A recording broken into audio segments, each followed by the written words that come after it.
Patrick Tucker watches helplessly as his home erupts. Everything I have is in that house right now. The video here truly amazing. The fire spread quickly. Tucker fast asleep when it started. I was in bed and I got woken up by my nephew saying the house was on fire. 3 others were still in bed. So what did you do then? I got up, came out front to see what was going on, and when I looked upstairs, the flames was already at the front window.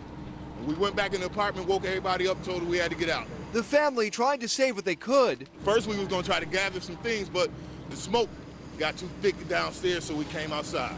Leaving behind 2 very important members of the family. And I think the dogs are still in the basement. Neither animal survived. Fire investigators still trying to figure out how it all began. It looked a little bit suspicious at first, the way the fire took off and how heavily the fire involved the second floor. And firefighters having a tough time with this one. The street narrow, the fire hydrants not all working. It was really tough getting the rigs down the street and trying to get water onto this fire.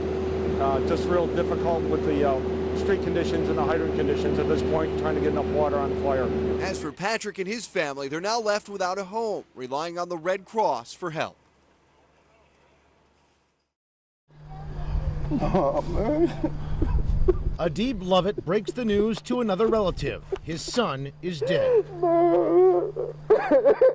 Police have not released a motive, but Adib says his son was an innocent bystander caught in the crossfire, one of 5 people shot on Hirschbeck Street last night.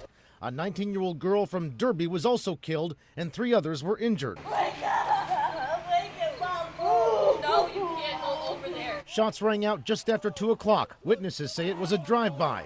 Lovett and the teenage girl were on the sidewalk, shot and pronounced dead at the scene. 3 other victims in a car were also shot. They survived.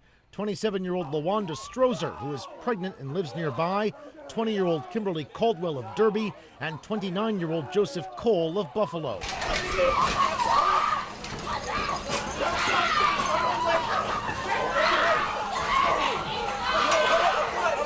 It was a chaotic and emotional scene with tempers flaring.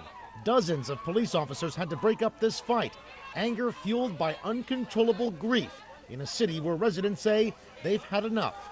For one grieving father, it's a senseless, thoughtless tragedy, a life gone for reasons he'll never understand. Well, they hang on the corners, they hang in front of houses, and they hang in front of stores. And then when one of them pop up dead, it's because one block is warned against another block. Last time I mean, that's crazy.